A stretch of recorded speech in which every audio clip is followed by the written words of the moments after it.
हाँ तो भाई आ जाइए वापस से। आज है हमारा लेक्चर नंबर 53, ठीक है। और लेक्चर नंबर 53 में हम आज new lesson number 6 electric circuit, विद्युत परिपथ को स्टार्ट करते हैं। तो ध्यान दीजिएगा, बहुत ही इंटरेस्टिंग मज़ेदार टॉपिक है, चैप्टर है पूरा का पूरा ही। तो ध्यान दीजिए, जो हमारा लेसन नंबर 6 है, इसका सबसे पहला टॉपिक है जहाँ से हम स्टार्ट करते हैं किरचॉफ के नियम से, यानी किरचॉफ्स लॉ।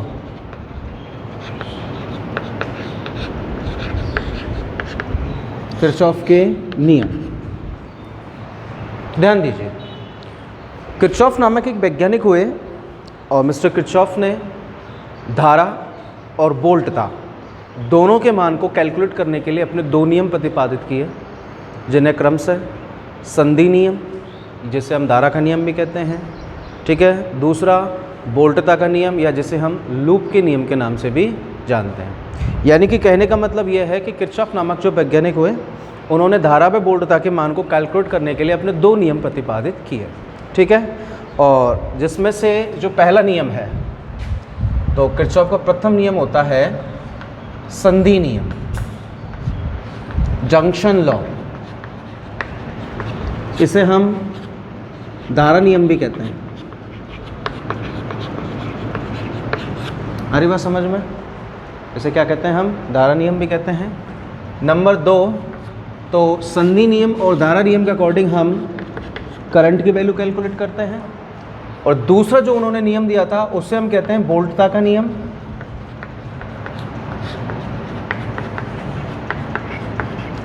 या इसे हम दूसरी लैंग्वेज में लूप का नियम भी कहते हैं, या लूप के नियम के नाम से भी ये जाना जाता है। इस नियम की सहायता से हम वोल्टेज की वैल्यू क्या करते हैं? कैलकुलेट करते हैं। तो ये हो गए भाई किरचॉफ के दो नियम, जिसके बारे में अभी मैं आपको विस्तृत जानकारी दूंगा। किरचॉफ के दोनों नियमों को पढ़ने से पहले कुछ छोटी सी जानकारी आपको देना ज़रूरी है। जैसा कि हमारा चैप्टर का नाम है इलेक्ट्रिक सर्किट, विद्युत परिपथ। तो वास्तविकता में परिपथ होता क्या है, लूप क्या होता है, अरे बात समझ में, संधि क्या होती है, तो इनके बारे में हमें जानना ज़रूरी है ना। तो 3 चीज़ें होती हैं। नंबर 1 शाखा, जिसे हम कहते हैं ब्रांच, ठीक है। दूसरा होता है संधि बिंदु,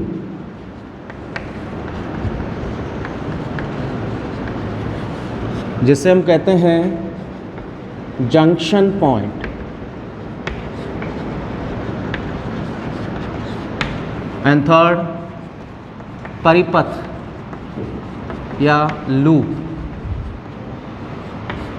जिसे हम बोलते हैं सर्किट या जाल। इन तीनों के बारे में हमें जानना ज़रूरी है। और नॉर्मली ये थ्योरेटिकल टॉपिक है, तीनों के तीनों ही। जैसे कि पहला branch, second junction point and third circuit. तो आपसे कोई पूछेगा भाई what is the definitions of branch, या आपसे कोई पूछेगा भाई व्हाट इज़ ब्रांच, शाखा क्या है या शाखा किसे कहते हैं। तो आपसे कोई पूछे कि शाखा के बारे में, तो आप सिंपल सा जवाब देंगे, सर किसी भी विद्युत परिपथ का वह भाग, अरे बात समझ में, किसी भी विद्युत परिपथ का वह भाग जिसमें सदैव नियत मान की क्या बहती है, विद्युत धारा प्रवाहित होती है या विद्युत धारा बहती है। अरे बात समझ में। तो किसी भी विद्युत परिपथ का वह भाग जिसमें सदैव नियत मान की या नियत परिमाण की क्या बहती है, विद्युत धारा बहती है, उसे हम क्या कहते हैं? शाखा। पहली चीज़, ओके, ये हो गई शाखा। सेकंड ऑफ ऑल बात करते हैं हम संधि बिंदु की। अरे बात समझ में, जिसे हम बोलते हैं जंक्शन पॉइंट। संधि बिंदु क्या है? अरे बात समझ में। अब संधि का मतलब होता है मिलना, जुड़ाव, तो इसको आप इसके नाम से याद रख सकते हो। तो आपसे कोई पूछेगा संधि बिंदु क्या है, तो आप कहोगे सर किसी विद्युत परिपथ का वह बिंदु, किसी विद्युत परिपथ का वह बिंदु जिस पर 3 या 3 से अधिक शाखाएं आकर आपस में क्या कर रही हो, मिल रही हैं। अरे बात समझ में। तो आपसे कोई पूछेगा भाई संधि बिंदु कहाँ है, या संधि बिंदु किसे कहते हैं। तो अभी मैं आपके सामने सर्किट बनाऊंगा, उसमें आपको पहचान कराऊंगा कि भैया ये संधि बिंदु है। आ रही बात समझ में। तो आपसे कोई पूछेगा संधि बिंदु किसे कहते हो, तो आपके पास क्या जवाब होगा, सर किसी विद्युत परिपथ का वह भाग या वह बिंदु जहाँ पर 3 या 3 से अधिक शाखाएं आकर आपस में क्या कर रही हों, मिल रही हों। जैसे कि दिस इज ये कोई सर्किट का पॉइंट है, अब इस पर न्यूनतम 3 शाखाएं आकर मिल रही है ना। तो ये जो पॉइंट है ना, ये पॉइंट, ये कौन सा पॉइंट कहलाएगा, जंक्शन पॉइंट। आ रही बात समझ में, क्या कहलाएगा, ये जंक्शन पॉइंट। ठीक है, तो ये हो गया संधि बिंदु।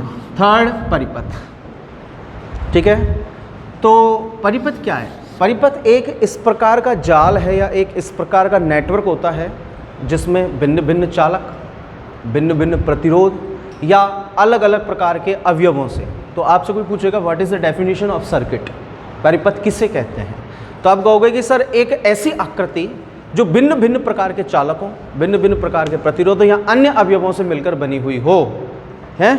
या फिर आप कह सकते हो कि भाई भिन्न भिन्न प्रकार के चालक या भिन्न भिन्न प्रकार के प्रतिरोधों या अन्य अवयवों से मिलकर बना विद्युत परिपथ या अन्य अवयवों से मिलकर बना कोई भी आकृति क्या कहलाती है, लूप या परिपथ कहलाती है। अरे बात समझ में।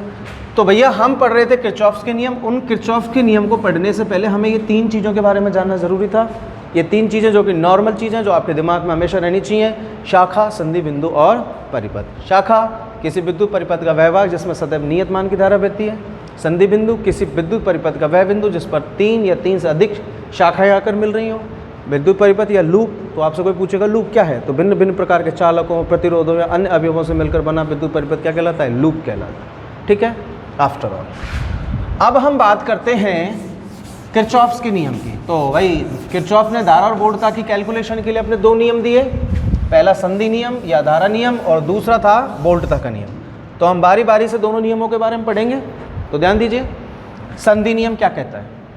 किरचॉफ ने अपने संधि नियम के अनुसार बताया कि किसी संधि बिंदु पर आने वाली धाराओं का बीजगणितीय योग उस संधि बिंदु से जाने वाली धाराओं के बीजगणितीय योग के कैसा होगा, बराबर। कहने का मतलब किसी संधि बिंदु पर जितनी विद्युत धाराएं आ रही हैं उनका जो एडिशन है वो उसी पॉइंट से जाने वाली विद्युत धाराओं के बीजगणितीय योग के कैसा होगा, बराबर। ठीक है, फॉर एन एग्जाम्पल जैसे कि आप इसको रिप्रेजेंट कर सकते हो।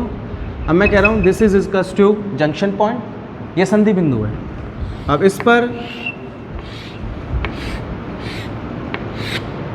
ये शाखाएं हैं, न्यूनतम 3 होनी चाहिए, मैंने 3 से अधिक ले ली। अब ये कोई संधि बिंदु O है।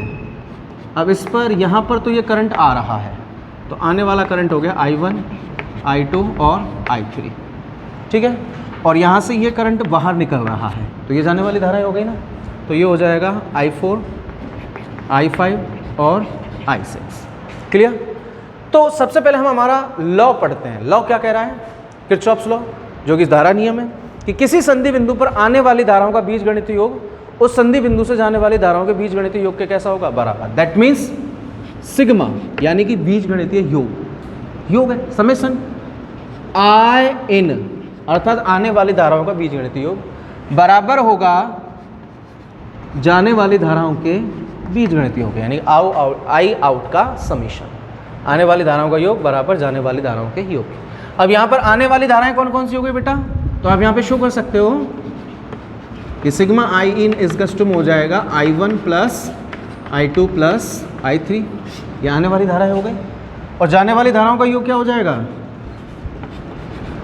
आई आउट इज इक्वल्स टू में I4 plus I5 plus I6। हो गया ना। तो हम इसको कैसे लिख सकते हैं, इसको लिख सकते हैं सर हम I1 plus I2 plus I3 is equals to में I4 plus I5 plus I6। तो ये हो गया बेटा किरचॉफ्स का संधि नियम या धारा नियम। ठीक है, अब इससे रिलेटेड कुछ चीज़ें हैं जो आप याद रख सकते हैं, और वो क्या है। पहली चीज़ कि इसको धारा नियम के नाम से भी जाना जाता है। दूसरी चीज़, ये जो नियम होता है ना, ये आवेश संरक्षण के सिद्धांत को भी फॉलो करता है या आवेश संरक्षण के नियम को भी फॉलो करेगा। पता है क्यों करता है आवेश संरक्षण नियम को फॉलो, ये क्योंकि संधि बिंदु पर धाराओं के संयोजन में समय पश्चता नहीं होती है। जितने सेकंड में आ रही है ना, उसी सेकंड में वो वहाँ से बाहर निकल जाती है। इसलिए आवेश संरक्षण के नियम का भी क्या करता है, पालन करता है। तीसरी चीज़, संधि नियम बंद और खुले दोनों प्रकार के परिपथों में लागू हो सकता है। अरे बात समझ।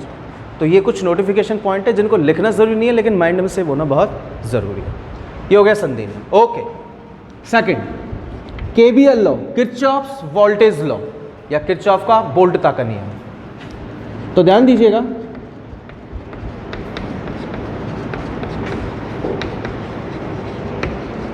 वोल्टता का नियम, इसे शॉर्ट में आप केवीएल भी कह सकते हैं, यानी कि किरचॉफ्स वोल्टेज लॉ। ठीक है, और किरचॉफ का वोल्टेज लॉ इस दुनिया का सबसे इजी लॉ है, लेकिन ये धुआं भी बहुत जल्दी निकालता है।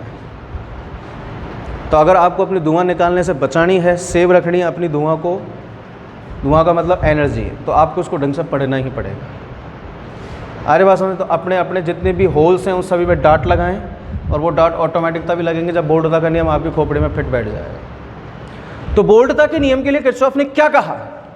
किरचॉफ ने कहा कि किसी बंद विद्युत परिपथ से संबंधित, किसी बंद विद्युत परिपथ से संबंधित विद्युत विभव का, किसी बंद विद्युत परिपथ से संबंधित विद्युत विभव का बीजगणितीय योग कितने के बराबर होगा?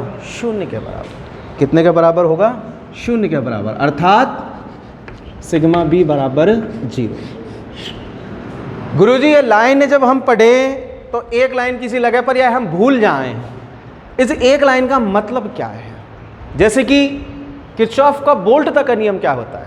किरचॉफ का वोल्टता का नियम एक से रटी रटाई लाइन बोलते हैं हम कि साहब किरचॉफ रूपी वैज्ञानिक ने, रूपी नहीं, किरचॉफ अपने आप में एक इंसान ही था, कोई अवतार थोड़ी हो। किरचॉफ ने क्या कहा? किरचॉफ ने यही कहा कि किसी बंद विद्युत परिपथ से संबंधित विद्युत विभव का बीजगणितीय योग 0 के बराबर होगा, ये उसका नियम है। That means sigma B equals to 0। अब यहाँ का मतलब क्या है? यहाँ का मतलब ये है कि कोई भी इलेक्ट्रिक सर्किट है, पहली बात तो वो बंद होना चाहिए।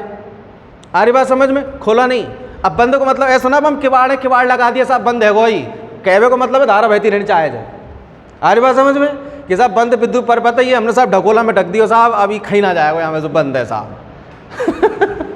बंद का मतलब उसमें हमेशा विद्युत धारा बहती रहनी चाहिए, पहली शर्त तो ये हो गई। दूसरा कहने का मतलब है कि बंद विद्युत परिपथ से संबंधित विद्युत विभव, यानी कि एक ऐसा विद्युत परिपथ जिसमें जितने भी कंपोनेंट्स लगे हुए हों, अर्थात कोई इलेक्ट्रिक सर्किट है जिसमें मान लीजिए 6 कंपोनेंट लगे हुए हैं, प्रतिरोध जुड़ रहे हुए हैं उसमें तरह तरह के, तो उन सभी का जो विभव है ना, उन सभी का विभव निकालो और उन सभी के विभव को जोड़ दो, और उन सभी का जो विभव है वो कितने के बराबर होना चाहिए? 0 के बराबर होना चाहिए। ये किसने कहा था? किरचॉफ ने कहा था अपने वोल्टता के नियम में। गुरुजी यह समझा के बताओ एक बार, ये समझाना पड़ेगा साहब तुमको, ये थोड़ा सा खोपड़े खराब कर रहा है हमारी। तो देखो भाई, जैसे कि ये 2 सेल ले लिए बेटा मैंने, और ये 2 बाह्य प्रतिरोध हो गए, या कोई भी बैटरीज या सेल कुछ भी मान लीजिएगा, plus minus E1 E2 R1 R2, ठीक है। समान परिमाण के सेल है, वोल्टेज दोनों का इक्वल है, तो V समानुपाती I. According to this fluence capital I मान की धारा बह रही है, बह रही है कैपिटल आई मान की धारा, ठीक है। Now we are represented this circuit ABCD denoted by name. मैंने सर्किट का नामांकन कर दिया ABCD कर दिया, ये सर्किट है। अब बेटा इस सर्किट को गौर करके देखो, इसमें कितने कंपोनेंट नजर आ रहे हैं आपको? 4, 2 सेल दिख रहे हैं सर, और 2 बाह्य प्रतिरोध दिख रहे हैं, दिख रहे हैं, दिख रहे हैं। बाह्य प्रतिरोध ना, ये सेलन के संख्या प्रतिरोध है, बाह्य प्रतिरोध ना, बाह्य प्रतिरोध तो कैपिटल R लगाता हूँ, समझ में आ रही बात? Internal resistance connected by cell. अरे बात समझ में? तो 2 सेलों के साथ मैंने एक किसी विद्युत परिपथ को, किसी भी चालक तार को लेकर एक बंद विद्युत परिपथ का क्या किया है? निर्माण किया है। अरे बात समझ में? जोड़ दिया। अब आप केवीएल लॉ पढ़ो। केवीएल लॉ क्या कहता है कि कोई भी विद्युत परिपथ है उसमें जितने भी कंपोनेंट्स जुड़े हुए हैं उन सभी कंपोनेंट्स का जो पोटेंशियल है उसका एडिशन कितने के बराबर होगा? 0 के बराबर। कितने के बराबर होगा? 0 के बराबर होगा। तो चलिए भाई, अब इसमें केवीएल लॉ के लिए आपको अपनी ट्रिक याद रखनी पड़ेगी, जैसे आपकी बुक कहती है चिन्ह परिपाटी। वो चिन्ह परिपाटी अपनी ट्रिक है, बस चिन्ह परिपाटी में तुम गड़बड़ी कर सको पर अपनी ट्रिक में गड़बड़ी ना हो सके। याद करो अपना प्रीवियस लेक्चर, मैंने आपको एक शॉर्ट ट्रिक बताई थी कि यदि आप धारा की दिशा में हैं तो नेगेटिव साइन मार्क यूज में लेंगे, अगर आप विपरीत दिशा में हैं, किसकी विपरीत दिशा में, मेरी में नहीं, विद्युत धारा की विपरीत दिशा में हैं, तो आप पॉजिटिव चिन्ह यूज में लेंगे। यदि आगे बैठी होगी सेल या बैटरी तो हम कौन सा चिन्ह यूज में लेंगे, बाद वाला। शर्त एक होती है हमारी इस ट्रिक को फॉलो करने की कि आप सर्किट के जिस बिंदु से जिस दिशा में भी चल रहे हैं, शर्त ये होती है कि जहां से चलना प्रारंभ किया है आप अपनी पूरी यात्रा को उसी बिंदु पर आकर समाप्त करेंगे, जिससे परिपथ क्या हो जाएगा, बंद हो जाएगा। फॉर एन एग्जाम्पल, मैं पॉइंट ए पर खड़ा हूं और आप किसी भी बिंदु पर, जरूरी नहीं है आप यहां पे भी खड़े हो सकते हैं, यहां पे भी, चॉइस इज योर्स, आप इस पूरे सर्किट के किसी भी पॉइंट पर खड़े हो सकते हैं और किसी भी पॉइंट पर खड़े होने के पश्चात आप किसी भी दिशा में चलने के लिए स्वतंत्र हैं। ठीक है, मैं मेरी इच्छा के अनुसार पॉइंट ए पर खड़ा हूं, मेरा मन कर रहा है कि मैं पॉइंट ए पर ही खड़ा रहूंगा।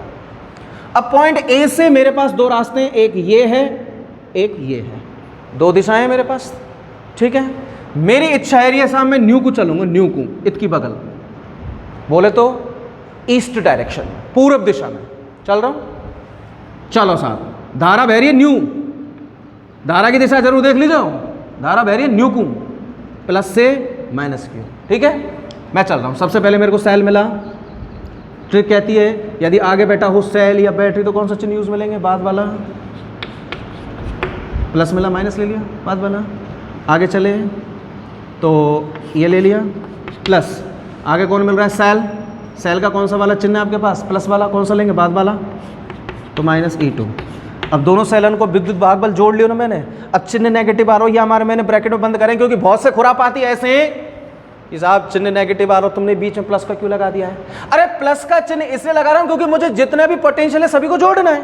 अब ये तो इनके चिन्ह परिपाटी के नियम से चिन्ह आ रहे हैं ना, आगे कोई बात, वेरी गुड।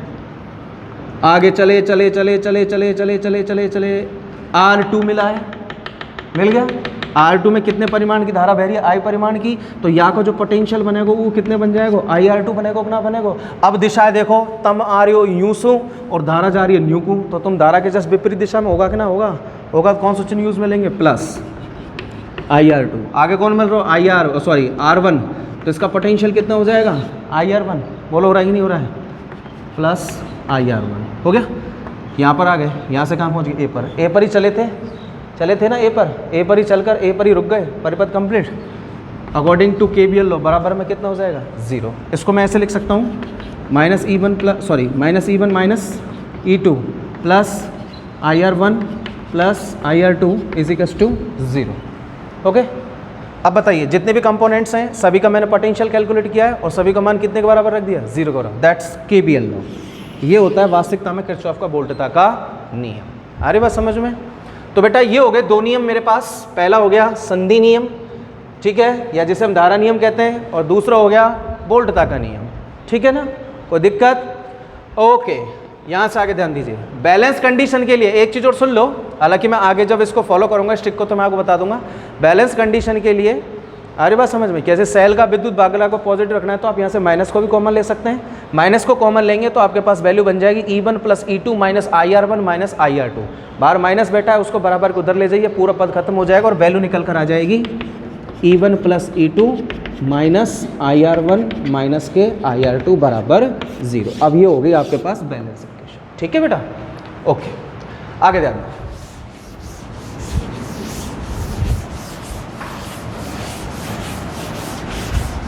जब हम किरचॉफ के नियमों को पढ़ लेते हैं तो कोई बात नहीं, पढ़ लेते हैं तो पढ़ ही लेते हैं। तो अब हम अगले टॉपिक के बारे में जानकारी लेते हैं और अगला टॉपिक है हमारे पास व्हीटस्टोन सेतु। व्हीटस्टोन सेतु, तो भाई देखिए एक बड़े ही महान वैज्ञानिक हुए इंग्लैंड के अंदर, सर कैरी फोस्टर व्हीटस्टोन। क्या नाम था, कैरी फोस्टर व्हीटस्टोन उनका नाम था। देखो कितना शानदार नेम है, कैरी फोस्टर व्हीटस्टोन। तुमने कभी ऐसे नाम नहीं सुनेंगे आज तक, रामलाल सेतु। अब रामलाल में तो एक दिमाग ही ना आया कि वो कोई सेतु को निर्माण करे। अरे बात समझ में। तो ये जैसे भी अपन पढ़ते हैं ना, जो भी नियम है, कूलाम का नियम, तो कूलाम नामक एक वैज्ञानिक था, उसने जो भी नियम दिया है अपने नाम पर दे दिया है। आ रही बात समझ में। तो तुम ये मत सोचना कि सब ये जितने भी नाम है ऊट पटांग से क्यों मिले, क्योंकि उन वैज्ञानिकों के नाम ही ऊट पटांग है। मैं क्या कर सकता हूं इसमें। अब किरचॉफ भी अपने आप एक नाम है। अब हमारे इंडियन जो वैज्ञानिक है वो ऐसे कोई प्रयोग ही ना कर रहा जो किताबों में छप रहा नहीं। इंडियन करेंगे तो आपके पास क्या मिलेगा, चिंटू का नियम, भावना का नियम है। जैसे कि आपने 11वीं क्लास में पढ़ी होगी पिटॉट नली, पिटॉट ट्यूब। अरे मैडम क्या है, क्यूरी, मैडम पिटॉट। आ रही बात समझ में। अब कोई श्रुति नाम की लड़की है तो हम पढ़ेंगे श्रुति tube. That is a dependent of the solve human things who is related to this observation point. अब जो जिस आविष्कार को कर रहा है भैया अपना नाम तो देगा ही देगा। अरे बस कोई बात नहीं। तो अब हम पढ़ रहे हैं व्हीटस्टोन सेतु के बारे में। तो एक वैज्ञानिक हुए थे कार्य फोस्टर व्हीटस्टोन सेतु। उन्होंने एक ऐसे विशेष प्रकार के परिपथ का निर्माण किया जिसकी सहायता से हम किसी भी अननोन रेजिस्टेंस की वैल्यू क्या कर सकते हैं, कैलकुलेट कर सकते हैं। तो आपसे कोई पूछेगा sir what is Wheatstone bridge, सेतु क्या है, तो आप कहोगे सर महान वैज्ञानिक व्हीटस्टोन ने क्या किया, 4 प्रतिरोध एवं 1 गैल्वेनोमीटर को, ध्यान से सुन लेना मेरी बात को। वैज्ञानिक व्हीटस्टोन ने 4 प्रतिरोध व 1 गैल्वेनोमीटर को यूज में लेकर एक ऐसे विशेष प्रकार के सर्किट का निर्माण किया, एक ऐसे विशेष प्रकार के परिपथ का निर्माण किया जिसकी सहायता से हम अज्ञात प्रतिरोध के मान की क्या करते हैं, गणना करते हैं। तो ऐसा सेतु क्या कहलाता है, व्हीटस्टोन सेतु कहलाता है। आ रही बात समझ में। अब इसके अकॉर्डिंग जो अननोन रेजिस्टेंस ज्ञात करने का जो फंक्शन है वो मैं आपके सामने अभी कैलकुलेट करके बताऊंगा। लेकिन उससे पहले आपके सामने एक नया वर्ड आया है, गैल्वेनोमीटर। गैल्वेनोमीटर जिसे हम देसी भाषा में धारामापी भी कहते हैं। अब तुम सोचोगे साहब धारा को मापन तो एमीटर के द्वारा करो जाए, ये कैसी धारा माप रहा है। बेटा एमीटर पूर्ण विक्षेपीय मान की धारा यानी कि धारा के कुल मान को व्यक्त करता है, ये धारा के मान को दिशाओं के अनुदिश व्यक्त करता है। किसके अनुदिश व्यक्त करता है, दिशाओं के अनुदिश। तो इसका पैमाना इस प्रकार से होता है,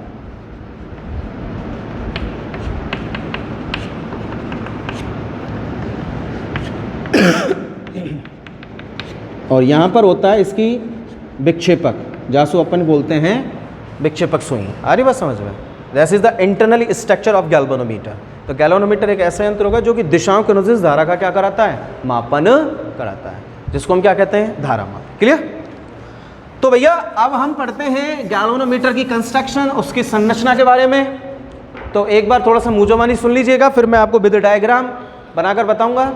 तो व्हीटस्टोन की जब संरचना के बारे में हम पढ़ते हैं, व्हीटस्टोन सेतु की संरचना के बारे में, तो इसकी आकृति एक चतुर्भुज के समान होती है, ठीक है ना। तो एक चतुर्भुज की हम एक चतुर्भुज नुमा आकृति को यूज में लेते हैं जिस पर 4 प्रतिरोध लगे हुए होते हैं, जिनका नामांकन हमने क्रम से R1, R2, R3 एवं R4 से किया है, ठीक है। इस चतुर्भुज का जो विकर्ण होता है उस विकर्ण में हम एक गैल्वेनोमीटर को फिट कर देते हैं। तो जिस विकर्ण में गैल्वेनोमीटर लगा हुआ है उस विकर्ण को हम गैल्वेनोमीटर की भुजा के नाम से भी जानते हैं। आ रही बात समझ में। अब इसके 2 पॉइंट होते हैं, उन दोनों पॉइंटों के मिड में हम एक बैटरी और एक कुंजी को भी क्या कर देते हैं, कनेक्ट कर देते हैं। आ रही बात समझ में। तो ये तो हो गया सर नॉर्मल स्ट्रक्चर जिसको हम मुंह जमाड़ी हंसते खेलते याद रख सकते हैं। अब मैं इसकी कंस्ट्रक्शन को आपके सामने बना रहा हूं, तो आप देखिएगा।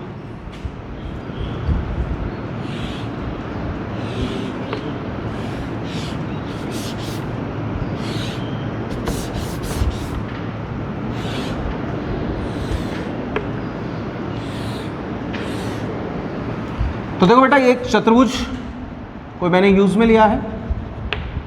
इस चतुर्भुज की ये 4 भुजाएं हैं। इन 4 भुजाओं पर ये मैंने 4 प्रतिरोध यूज में ले लिए हैं।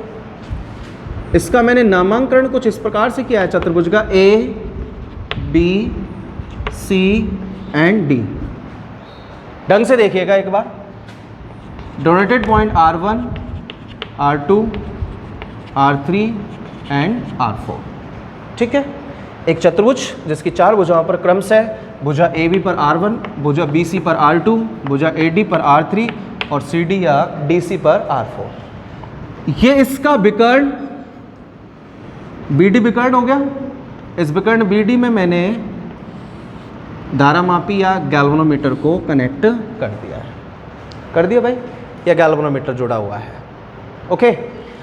अब इस सेतु का जो पॉइंट ए और सी है उसके मिड में मैंने एक साल और एक कुंजी दोनों को कनेक्ट कर कर विद्युत परिपथ का निर्माण है जो मैंने क्या कर लिया है, पूर्ण कर लिया बेटा। अब आपके सामने जो ये डायग्राम बना हुआ है ये व्हीटस्टोन सेतु, ठीक है भाई, ठीक।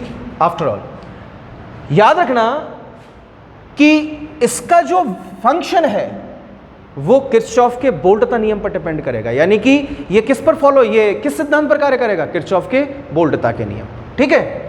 तो अब सबसे पहले देखिए ये संरचना हो गई। अब मैंने सबसे पहले क्या किया, परिपथ को बंद किया, कर दिया परिपथ को बंद। परिपथ को बंद करने के बाद मैं देखता हूं कि इस परिपथ में प्लस से माइनस की ओर ये टोटल कुल मान की धारा कैपिटल आई धारा प्रवाहित होने लगती है। अब बेटा ये आई धारा इस शाखा में बहती बहती बहती बहती यहाँ पहुँच गई, तो ये पॉइंट ए आपको दिख रहा है, ये पॉइंट यहाँ पर संधि बिंदु का कार्य करेगा। तो यहाँ तक तो कैपिटल आई मान की धारा आ रही है। अब ये संधि बिंदु, तो यहाँ से भी धारा दो भागों में बटेगी कि नहीं बटेगी, इस भुजा में चली गई I1, इस भुजा में चली गई I2, धारा का खंडन हो गया, बट गई ना धारा, ठीक। उम्मीद करता हूँ यहाँ तक की कहानी आपके समझ में आ गई होगी जनरली। अब जो मैं आपको समझाने वाला हूँ उस चीज़ पर आप ध्यान दीजिएगा। एक चीज़ तो हमें पता चल गया कि सर व्हीटस्टोन सेतु केवीएल लॉ पर डिपेंड करता है या किरचॉफ के बोल्टता नियम पर डिपेंड करता है, परंतु वो काम कब करेगा, यानी कोई भी व्हीटस्टोन सेतु संतुलन की अवस्था में कब आएगा, यानी उसकी वैल्यूज कब हम कैलकुलेट करेंगे, तो ध्यान दीजिए।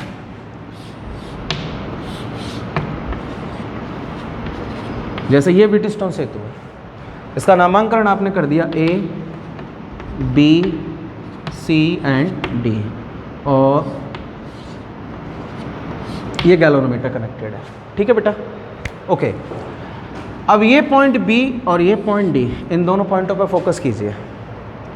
यहाँ से करंट I1 आ रहा है, यहाँ से करंट I2 जा रहा है, बेटा I1 जा रहा है, I2 जा रहा है, यहाँ पर R1, R2, R3 and R4 ये रेजिस्टेंस उपस्थित है। धारा बहेगी तो वैसे बात है विभव उत्पन्न होगा। अगर पॉइंट B का पोटेंशियल पॉइंट D के पोटेंशियल से अधिक है, आ रही बात समझ में, अगर B का विभव D के विभव से कैसा है, अधिक है, आ रही बात समझ में, तो ये व्हीटस्टोन सेतु संतुलन की अवस्था में नहीं रहेगा। आ रही बात समझ में, पॉइंट B और D पर फोकस कर लीजिएगा आप। अगर B का विभव D के विभव से कैसा है, अधिक है, तो व्हीटस्टोन सेतु संतुलन की अवस्था में नहीं है। अच्छा sir, VV is less than VD, यदि B का विभव D के विभव से कम है तब भी व्हीटस्टोन सेतु संतुलन की अवस्था में नहीं है, नहीं है ना, ठीक है साहब। V का विभव जब D के विभव से अधिक था तो धारा की दिशा किधर से किधर थी, B से D की ओर, तब धारा कहाँ से कहाँ की ओर बहेगी, B से D की ओर। कब, जब B का विभव D के विभव से कैसा होगा, अधिक। और ये चीज़ मैं आपको चैप्टर नंबर 4 में क्लियर करा चुका हूँ। अरे बात समझ में, धारा सदैव अधिक विभव से न्यून विभव की ओर बहती है, और जब विभव D का विभव B के विभव से अधिक होगा तो धारा की दिशा कहाँ से कहाँ की ओर होगी, D to B, point D से B की ओर होगी ना। तो भाई दोनों दिशाओं में गैल्वेनोमीटर शून्य विक्षेप पर पहुंच ही नहीं है, क्योंकि संतुलन की अवस्था कब आएगी, जब गैल्वेनोमीटर विक्षेप देता बंद हो जाएगा, शून्य विक्षेप पर आ जाएगा। यहाँ पर तो दोनों कंडीशंस हो ही रही है। तो सर ये बैलेंस कंडीशन में आएगा कब, ये तब आएगा जब पॉइंट B का पोटेंशियल पॉइंट D के पोटेंशियल के कैसा हो जाएगा, बराबर हो जाएगा। जब बिंदु B का विभव बिंदु D के विभव के कैसा हो जाएगा, बराबर हो जाएगा। उस कंडीशन में गैल्वेनोमीटर में विक्षेप शून्य हो जाएगा, अर्थात गैल्वेनोमीटर में होकर कोई विद्युत धारा ही नहीं बहेगी। अर्थात धारा बहना क्या कर देगी, बंद कर देगी, क्योंकि दोनों बिंदुओं का विभव कैसा हो गया, एक समान हो गया, तो धारा ही नहीं बहेगी। अरे बस समझ में। और जैसे ही धारा बहती हुई बंद करेगी तो गैल्वेनोमीटर जैसे शून्य विक्षेप पर आएगा उसी समय व्हीटस्टोन सेतु कौन सी अवस्था में आ जाएगा, संतुलन की अवस्था में। और जैसे ही ये संतुलन की अवस्था में आएगा उस टाइम हम ये कार्य करना प्रारंभ कर देगा। आ रही बात समझ में, ठीक। तो ये है इसका मेन रश जो मैंने आपको बता दिया है, ठीक है। अब आगे चलते हैं।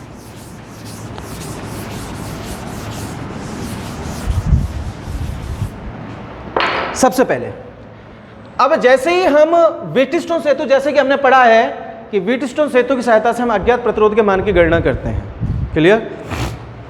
तो उस अज्ञात प्रतिरोध को ज्ञात करने का सूत्र क्या है, उस सूत्र की कैलकुलेशन कर रहा हूं, दैट मीन्स कैलकुलेशन, गणना कर रहे हैं हम। तो देखो बेटा, अब थोड़ा ध्यान देना, आपको इसमें दो सर्किट दिखाई दे रहे होंगे। पहला दिखाई दे रहा होगा ए बी डी ए, पहला सर्किट ये दिख रहा है, और दूसरा सर्किट आपको नजर आ रहा होगा बी सी डी बी, ये दूसरा हो गया पहला और ये हो गया दूसरा, दो सर्किट हो गए। सबसे पहले अब मैं दोनों सर्किटों में केवीएल लॉ यूज करूंगा, पहले में भी करूंगा और दूसरे में भी। अब कैसे कैसे करूंगा वो ध्यान देना।